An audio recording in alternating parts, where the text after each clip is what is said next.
बिस्मिल्लाहिर्रहमानिर्रहीम। अस्सलाम वालेकुम स्टूडेंट्स, कैसे हैं सब? उम्मीद करता हूँ सब ठीक ठाक होंगे।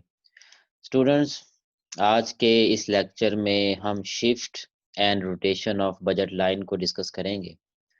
अपने लास्ट जो है ना वो लेक्चर्स के अंदर हमने जो कंज्यूमर इक्विलिब्रियम है उसको इन डिटेल जो है ना वो डिस्कस किया और हमने कहा कि कंज्यूमर जो है वो उस वक्त इक्विलिब्रियम कंडीशन में होता है जब वो अपने दिए गए बजट की मदद से जो मैक्सिमम लेवल ऑफ गुड्स होता है उसको जो है ना वो अचीव कर सकता है।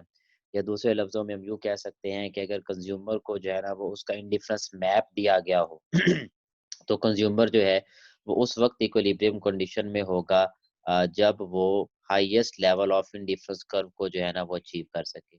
Look at this coordinate system. ये एक्स कमोडिटी है, ये ओरिजिन है, ये वाई कमोडिटी है, ये कंज्यूमर की बजट लाइन थी जिसको हमने ए बी का जो है ना वो नाम दिया था। And this was consumer indifference map. और उसमें हमने कहा था कि जब कंज्यूमर की जो बजट लाइन है वो हाईएस्ट इन डिफरेंस कर्व को जिस पॉइंट के ऊपर जो है ना वो इंटरसेक्ट करती है, that would be the point of equilibrium. और उसमें हमने देखा था कि जो टू कंडीशंस हैं दैट मस्ट बी फुलफिल्ड, वो लाजमी तौर पे जो है ना वो फुलफिल होनी चाहिए। जिसमें पहली कंडीशन हमने ये बताई थी कि जो स्लोप है इन डिफरेंस कर्व का, यानी इन डिफरेंस कर्व का स्लोप हमने कहा था कि वो मार्जिनल रेट ऑफ सब्स्टिट्यूशन के बराबर होता है। तो that must be equal to the slope of prices of the commodities, या दूसरे लफ्जों में जो स्लोप ऑफ बजट लाइन है उसके जो है ना वो इक्वल होना चाहिए। तो ये हमारी नेसेसरी कंडीशन थी। तो सफिशिएंट कंडीशन के तहत हमने देखा था कि हमारी जो at the point of equilibrium है, वहाँ पे हमारा जो इंडिफरेंस कर्व है that must be convex to the origin, वो लाजमी तौर पे ओरिजिन के जो है ना वो कन्वेक्स होना चाहिए। अब आज हम जो है ना वो ये देखते हैं कि अगर कल जो हमने बेटा टॉपिक किया था, आप लोगों को मैंने ऑप्टिमाइजेशन करवाई थी, कंस्ट्रेंट ऑप्टिमाइजेशन।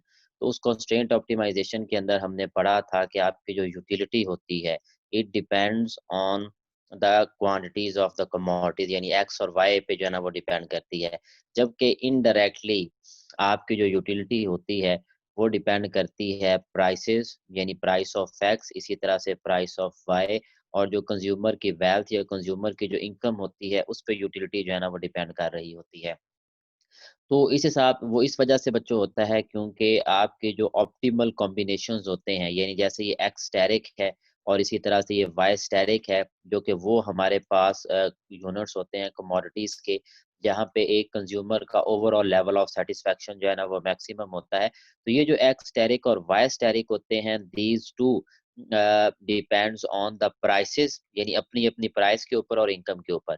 यानी एक्स स्टेरिक जो है वो पी ऑफ एक्स और वेल्थ या इनकम पे डिपेंड करेगा। इसी तरह से जो वाई स्टेरिक है वो प्राइस ऑफ वाई और वेल्थ के ऊपर जो है ना वो डिपेंड करेगा। तो ओवरऑल अगर हम देखें तो कंज्यूमर की जो ओवरऑल यूटिलिटी होगी वो डिपेंड करेगी price of X, price of Y और कंज्यूमर की जो है ना वो वेल्थ के ऊपर। क्योंकि कंज्यूमर जो होता है वो at the same time commodity x भी इस्तेमाल कर रहा होता है और कमोडिटी वाई की भी जो कुछ मिकदार है वो लाजमी तौर पे इस्तेमाल कर रहा होता है। अब हम ये देखते हैं कि अगर जो प्राइस ऑफ एक्स है वो चेंज हो जाती है, या प्राइस ऑफ वाई जो है वो चेंज हो जाती है, या कंज्यूमर जो वेल्थ है या कंज्यूमर की जो इनकम है जब वो चेंज हो जाती है, तो क्या इफ़ेक्ट जो है ना वो हमें देखने को मिलेगा। अब याद रखिएगा बच्चों कि इस ग्राफ के अंदर 2 कॉन्सेप्ट्स हमने जो है ना वो दिए हैं। वो 2 कॉन्सेप्ट कौन से हैं? एक हमने इंडिफरेंस कर्व का कॉन्सेप्ट दिया है और दूसरा हमने बजट लाइन का जो है ना वो कॉन्सेप्ट दिया है। तो इंडिफरेंस कर्व जो है वो सिंपल हमने जो है ना वो लिखा था कि utility is a function of x1, x2 and so on.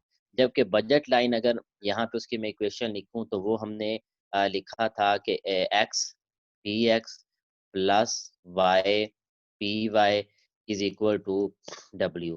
तो लिहाजा जब बच्चों कंज्यूमर की जो है ना वो इनकम चेंज होती है, या प्राइस ऑफ एक्स चेंज होती है, या प्राइस ऑफ वाई चेंज होती है, तो ये जो तीनों चेंजेस होती हैं ये कंज्यूमर की जो बजट लाइन होती है, या आप कह लें कंज्यूमर की जो कॉन्स्ट्रेंट होती है उसको जो है ना वो चेंज कर देती है। अब इस तरह से जो प्राइस में चेंज होगी और इसी तरह से जो इनकम में चेंज होगी, वो कंज़्यूमर की बजट लाइन को अफ़ेक्ट करेगी या कंज़्यूमर की बजट लाइन कैसे जो है ना वो इससे तब्दील होगी, उसके लिए we have to introduce 2 concepts. उसके लिए हमें कमोडिटीज़ के 2 कॉन्सेप्ट्स जो है ना वो इंट्रोड्यूस करवाने पड़ेंगे, जिनमें से सबसे पहला जो हमारे पास कॉन्सेप्ट आता है बच्चों that is called normal good. ये पहला हमारे पास जो है ना वो कॉन्सेप्ट आएगा और उसके बाद जो दूसरा कॉन्सेप्ट जो है ना वो हमारे पास आता है that is called inferior goods. ये 2 हमारे पास जो है ना वो कॉन्सेप्ट जो है ना वो आते हैं। तो आज का जो लेक्चर है वैसे इसमें थोड़ा-सा हम बताएँगे कि इंफीरियर क्या होता है, नॉर्मल क्या होता है, लेकिन आज के लेक्चर के अंदर हम नॉर्मल गुड्स का इफ़ेक्ट देखेंगे अगर प्राइस ऑफ एक्स चेंज होती है या प्राइस ऑफ वाई चेंज होती है या इनकम चेंज होती है।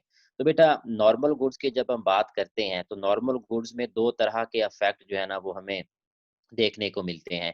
पहला तो इफ़ेक्ट हमारे पास वेल्थ यानी इनकम में चेंज का जो है ना वो इफ़ेक्ट आएगा और दूसरा जो है ना वो चेंज इन प्राइस का जो है ना वो इफ़ेक्ट हमें देखने को मिलेगा।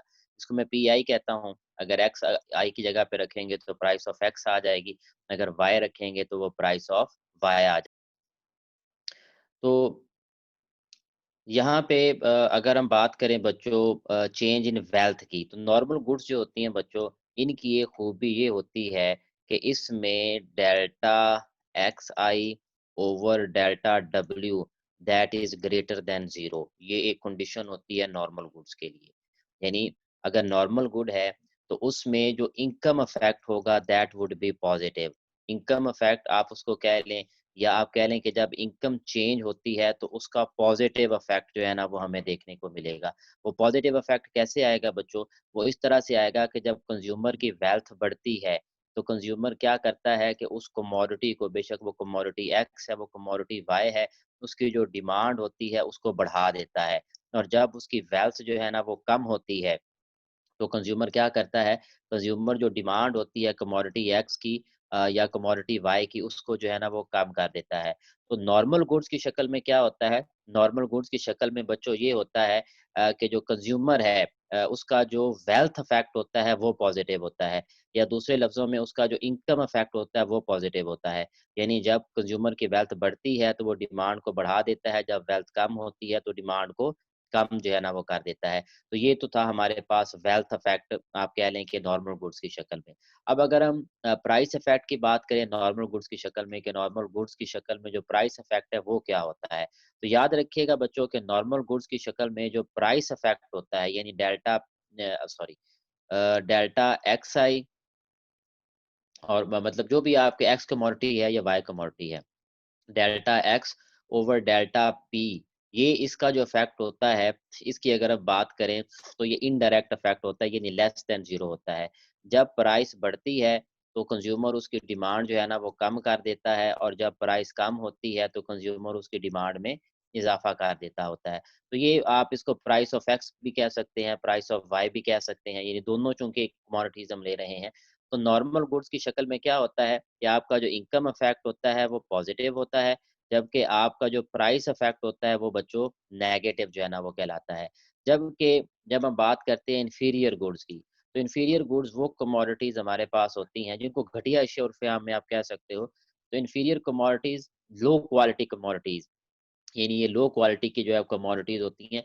Like you can say that कि अगर आलूओं के मुकाबले में हम चिकन को देखें, तो आलू इन्फीरियर कमोडिटी हैं और जो चिकन है वो आपका जो है ना वो नॉर्मल गुड्स में जो है ना वो आ जाता है। अब यहाँ पे अगर आप देखें तो आपकी जो इन्फीरियर गुड्स होती हैं, इसमें भी 2 तरह से जो है ना वो इफ़ेक्ट हम देखेंगे, पता चलेगा हमें कि ये इन्फीरियर गुड है या नहीं। पहले हम देखेंगे कि वेल्थ इफ़ेक्ट जो है ना वो क्या है उस कमोडिटी के ऊपर और फिर हम देखेंगे कि प्राइस इफ़ेक्ट जो है वो उस कमोडिटी के ऊपर क्या है। तो जो इन्फीरियर गुड्स होती हैं, उनके लिए जो आपका वेल्थ इफ़ेक्ट होता है, delta x over delta W यानी जो वेल्थ इफ़ेक्ट होगा आपकी इन्फीरियर कमोडिटीज़ के लिए, उसकी अगर हम बात करें तो that must be less than 0 या आप कह लें कि वो नेगेटिव इफेक्ट होगा।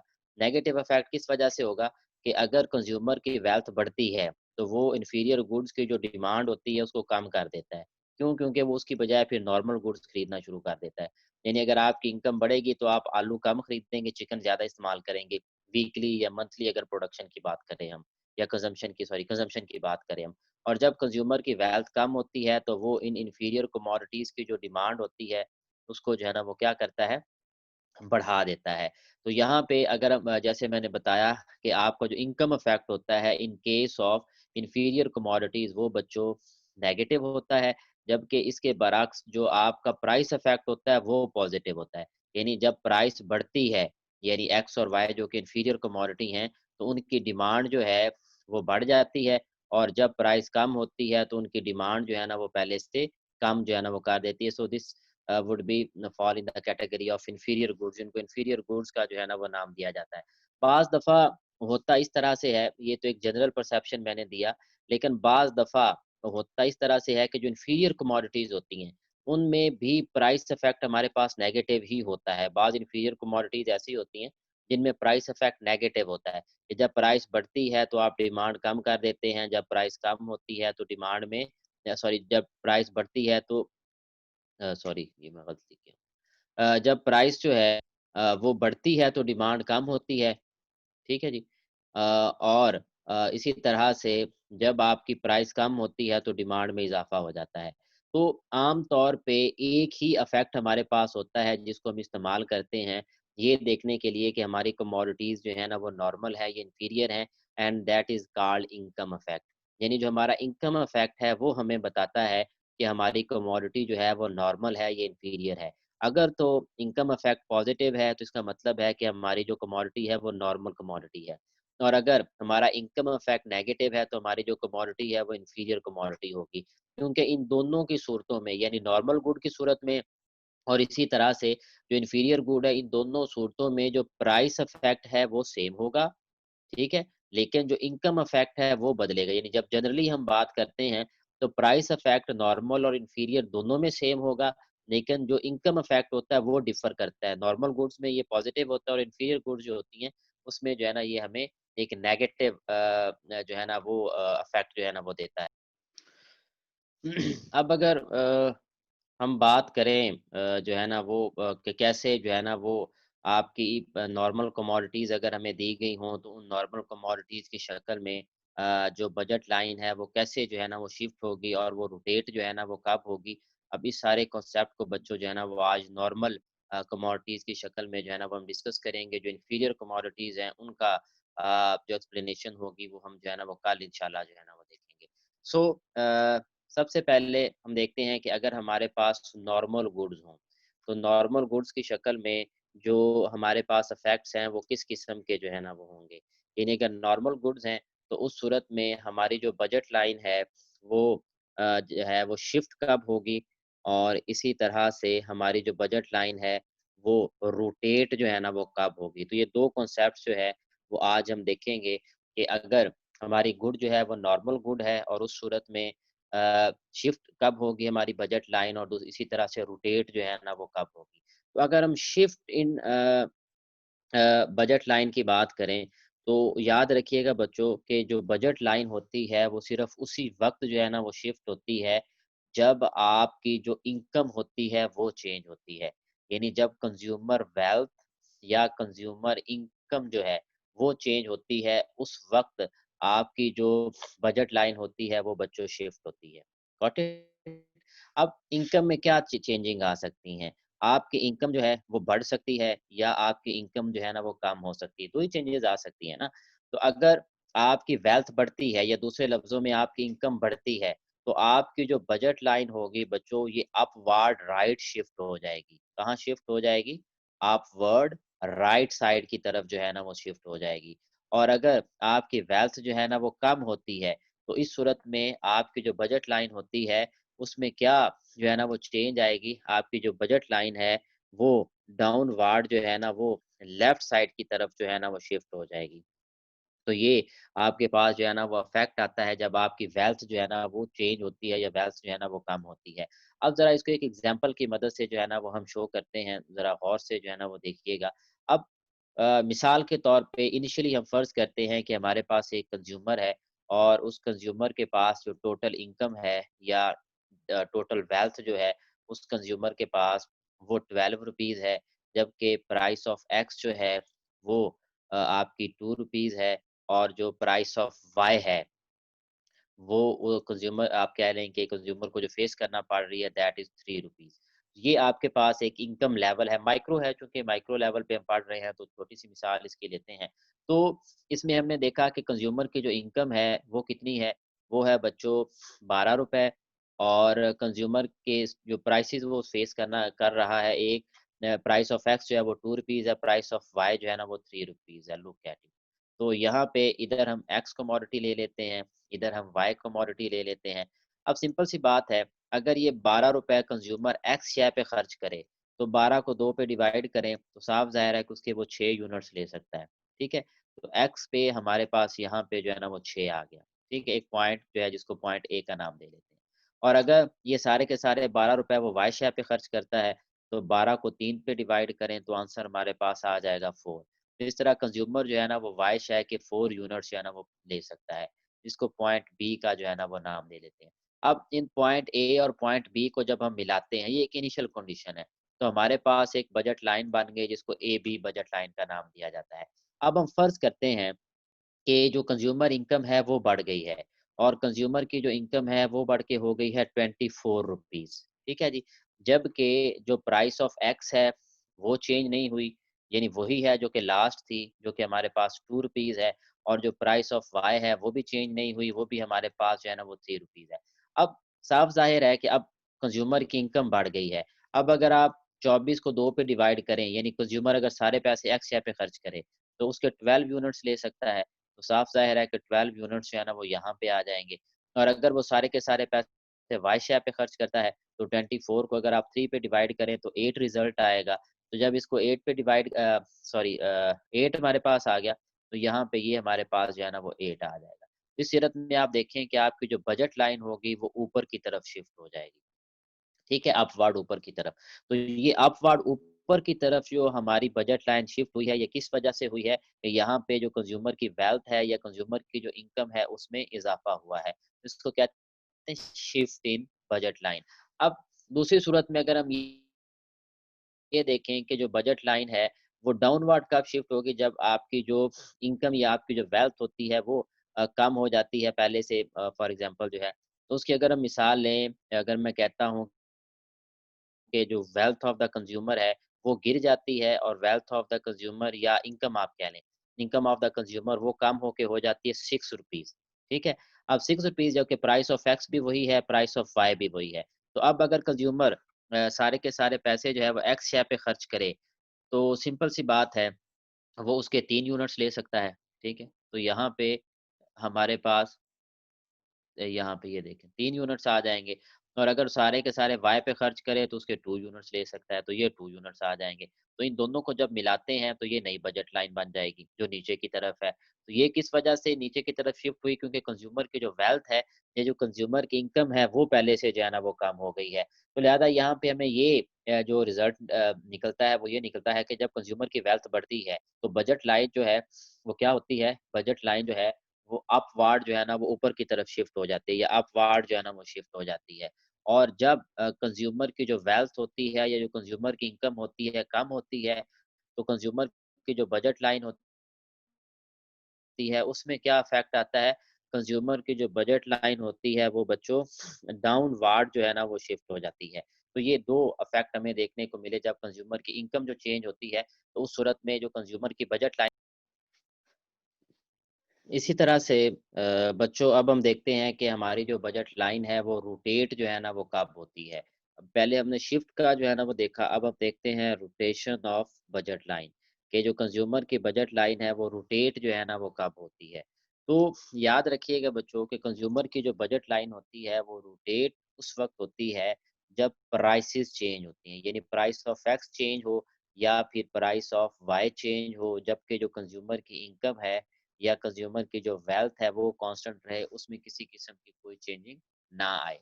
इनकम को बेटा वाई से भी इंडिकेट करते हैं, आई से भी करते हैं, डब्ल्यू से भी करते हैं, एम से भी करते हैं। ये डिफरेंट वेरिएबल्स होते हैं जो हम इनकम को जो है ना वो शो करने के लिए इस्तेमाल कर सकते हैं। तो यहाँ पे हमने देखा कि प्राइस ऑफ एक्स चेंज हुई है, इसी तरह से प्राइस ऑफ वाई जो है ना वो चेंज हुई है, लेकिन कंज्यूमर की जो इनकम है और इसी तरह से जो कंज्यूमर की वेल्थ है, उसमें जो है ना वो कोई चेंजिंग नहीं आई। इस सूरत में क्या होगा, इस सूरत में आपकी जो बजट लाइन होगी वो रोटेट करेगी। अब कैसे रोटेशन होगी, पहले मैं जनरली बताता हूँ, फिर इसको जो है ना वो न्यूमेरिकली हम देखेंगे। देखिए बेटा, पहला जो इफ़ेक्ट हम देखेंगे वो बेटा ये देखेंगे कि आपकी जो प्राइस ऑफ एक्स है वो चेंज होगी। यानी change in price of x, यानी जो पहले चेंज आएगी हमारे पास वो प्राइस ऑफ एक्स में चेंज आएगी। अब जो प्राइस ऑफ एक्स है, इसमें 2 तरह से चेंज आ सकती है कि आपकी जो प्राइस ऑफ एक्स है वो बढ़ सकती है या फिर प्राइस ऑफ एक्स जो है वो कम हो सकती है। जबकि आपकी जो प्राइस ऑफ वाई है, ये भी कांस्टेंट रहेगी, चेंज नहीं होगी, और कंज्यूमर की जो वेल्थ है ये भी कांस्टेंट रहेगी, ये चेंज नहीं होगी। तो रोटेशन के लिए क्या शर्त है? रोटेशन के लिए ये शर्त है कि एक चीज़ की प्राइस चेंज होगी, जबकि जो दूसरी चीज़ की प्राइस है वो कांस्टेंट रहेगी, और इसी तरह से कंज़्यूमर की जो वेल्थ है या कंज़्यूमर की जो इनकम होगी वो भी लाज़मी तौर पे जो है ना वो कांस्टेंट रहेगी। तो यहाँ पे बच्चों अगर हम देखें तो हमारे पास प्राइस ऑफ एक्स बढ़ सकती है या फिर प्राइस ऑफ एक्स जो है ना वो कम हो सकती है। अगर तो प्राइस ऑफ एक्स इंक्रीज़ कर जाती है, प्राइस ऑफ एक्स जो है ना वो बढ़ जाती है, तो उस सूरत में क्या होगा? उस सूरत में बच्चों ये होगा कि आपकी जो बजट लाइन होगी, वो रोटेट कर जाएगी अपवार्ड, वो अपवार्ड जो है ना रोटेट करेगी, ठीक है? और अगर प्राइस ऑफ एक्स जो है ना वो कम हो जाती है, तो उस सूरत में आपकी जो बजट लाइन होगी वो रोटेट कर जाएगी डाउनवार्ड, यानी आपकी बजट लाइन की जो रोटेशन होगी, वो डाउनवार्ड जो है ना वो रोटेशन जो है ना वो उसमें हमें देखने को मिलेगी। तो ऑन द सेम लाइन हम यूँ कह सकते हैं कि अगर प्राइस ऑफ वाई हम देखते हैं, यानी प्राइस ऑफ वाई अगर बढ़ती है और इसी तरह से या प्राइस ऑफ वाई जो है ना वो कम हो सकती है, जबकि प्राइस ऑफ एक्स को हम जो है ना वो कांस्टेंट रखें और इसी तरह से कंज्यूमर की जो वेल्थ है उसको कांस्टेंट रखें, तो इस सूरत में क्या होगा, इस सूरत में ये होगा कि जब प्राइस ऑफ वाई बढ़ेगी, तो आपकी बजट लाइन अपवार्ड या आप उसको कह लें कि राइट साइड पे जो है ना वो रोटेट कर जाएगी, राइट साइड पे रोटेट करेगी। इसी तरह से जैसे यहाँ पे जो है ना वो राइट साइड पे जो है ना वो ये रोटेट करेगी।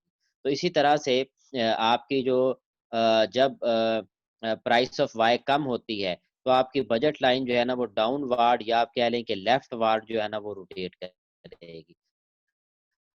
अब देखिएगा, बच्चों याद रखिएगा कि चूँकि ये एक्स है, तो यहाँ पे जो रोटेशन होगी एक्स, आप कह लें कि प्राइस ऑफ एक्स चेंज होने की वजह से वो एक्स एक्सिस पे रोटेशन होगी, ठीक है? और यहाँ पे जो रोटेशन होगी, जब वाई शेयर की जो है ना वो प्राइस चेंज होती है, तो वो वाई एक्सिस पे जो है ना वो रोटेशन होगी, ये ज़हन में रखिएगा। यानी जब प्राइस ऑफ एक्स चेंज होती है, तो एक्स एक्सिस पे रोटेशन होगी, और जब प्राइस ऑफ वाई चेंज होती है, तो फिर वाई एक्सिस पे जो है ना वो रोटेशन होगी।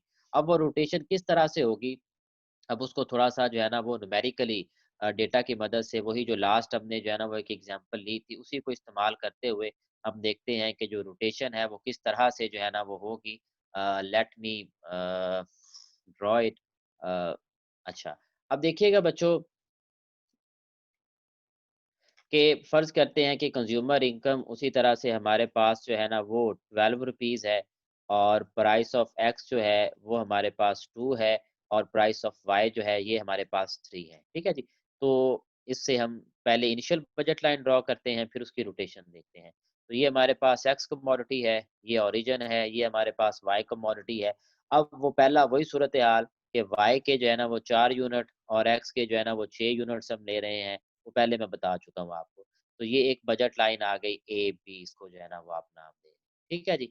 अब फ़र्ज़ करते हैं कि जो प्राइस ऑफ एक्स है वो बढ़ गई है, और प्राइस ऑफ एक्स जो है बच्चों वो बढ़ के हो गई है ₹3, ₹3 हो गई है। तो अब इसका मतलब ये है कि प्राइस ऑफ एक्स अब बढ़ी है, तो हम क्या कर सकते हैं, हम जो है वो एक्स के यूनिट्स क्या करेंगे, सॉरी ये यहाँ पे मैं पहले आपको गलत जो है ना वो बता गया हूँ। उम, यहाँ पे जो रोटेशन है ना, आई थिंक इसको मैं गलत एक्सप्लेन कर गया हूँ, रियली सॉरी। ये कांसेप्ट आपका जो है ना फिर वो उसी तरह से बन जाएगा। Let me re-explain it. देखिए, जब प्राइस ऑफ एक्स बच्चों बढ़ती है, तो आपकी जो बजट लाइन है, वो राइट साइड की तरफ जो रोटेट नहीं करेगी, क्योंकि नॉर्मल कमोडिटी हम पढ़ रहे हैं, वो लेफ्ट साइड की तरफ जो है ना वो रोटेट करेगी। और जब प्राइस ऑफ एक्स कम होती है, तो फिर ये राइट साइड की तरफ रोटेट करेगी, सॉरी। ये नॉर्मल कमोडिटी थी। और इसी तरह से सेम कॉन्सेप्ट यहाँ पे होगा कि जब प्राइस ऑफ वाई बढ़ती है तो ये लेफ्ट साइड की तरफ रोटेट करेगी, और जब प्राइस ऑफ वाई कम होती है तब ये राइट साइड की तरफ जो है ना वो रोटेट करेगी। तो यहाँ पे अगर हम देखें तो प्राइस ऑफ एक्स 3 रुपीज़ हुई है, तो यहाँ पे देखिएगा तो ये 4 यूनिट्स जो है ना वो एक्स के हम जो है ना वो परचेज़ कर सकते हैं। तो आपकी जो बजट लाइन है वो रोटेट करके ये देखिए लेफ्ट साइड नीचे की तरफ जो है ना वो आ जाएगी। इसी तरह से अगर प्राइस ऑफ एक्स कम हो के 1 रुपी हो जाती है, ये देखिए 1 रुपी होगी तो उसके 12 यूनिट्स लिए जा सकते हैं, तो 12 फॉर एग्ज़ाम्पल यहाँ पे हैं, तो ये देखिए आपकी बजट लाइन जो है ना वो राइट साइड पे रोटेट कर गई। तो फिर दोबारा रिपीट करता हूँ कि जब प्राइस ऑफ एक्स कम होती है, तो आपकी जो बजट लाइन है वो लेफ्ट साइड पे जो है ना वो रोटेट करेगी। और जब प्राइस ऑफ एक्स जो है ना वो गिरती है या प्राइस ऑफ एक्स जो है ना वो पहले से कम होती है, तो उस सूरत में आपकी जो बजट लाइन होगी वो राइट साइड पे जो है ना वो रोटेट करेगी। ये कॉन्सेप्ट क्लियर कर लीजिएगा। पहले मैं वो आई थिंक जो है ना वो गलत बता चुका था। अच्छा, इसी तरह से हम जो है ना वो वाई गुड के बारे में भी जो है ना वो बता सकते हैं कि जब वाई गुड की जो है ना वो हम बात करते हैं, तो फॉर एग्ज़ाम्पल आप कह लें कि प्राइस ऑफ वाई जो है ना वो बढ़ जाती है, और प्राइस ऑफ वाई ये इनिशियल उसी तरह से हमारे पास बजट लाइन रहेगी, इनिशियल बजट लाइन चेंज नहीं होगी, ये वही रहेगी। तो अगर प्राइस ऑफ वाई बढ़ के 4 हो जाती है, तो इसका मतलब ये है कि अब वाई के जो है ना वो हम 3 यूनिट्स ले सकते हैं। तो एक्स वही है, वाई की ये देखिए हम नीचे की तरफ आ गए। प्राइस ऑफ एक्स बढ़ी तो हम डाउनवार्ड नीचे की तरफ लेफ्ट साइड पे जो है ना वो रोटेट कर गई, यहाँ से रोटेशन होगी। और इसी तरह से अगर प्राइस ऑफ वाई गिरती है और प्राइस ऑफ वाई जो है ना वो कम होके 2 रुपीज़ हो जाती है, तो फिर क्या होगा, हम वाई की ज़्यादा इकाइयाँ जो है ना वो खरीद सकते हैं, और बजट लाइन आपकी ऊपर की तरफ जो है ना वो रोटेट हो जाएगी। तो ये था हमारा आज का लेक्चर, जिसके अंदर हमने शिफ्ट इन बजट लाइन और इसी तरह से जो रोटेशन ऑफ बजट लाइन है इसको जो है ना वो इन डिटेल डिस्कस किया। कल इंशाल्लाह हम कोशिश करेंगे कि इसी कॉन्सेप्ट को जो है ना वो इस्तेमाल करते हुए जो है वो डिस्कस कर सकें आपके जो डिफरेंट चेंजेस हैं कंज्यूमर इक्विलिब्रियम के ऊपर जो है। So this is end of our today's lecture. Wish you best of luck.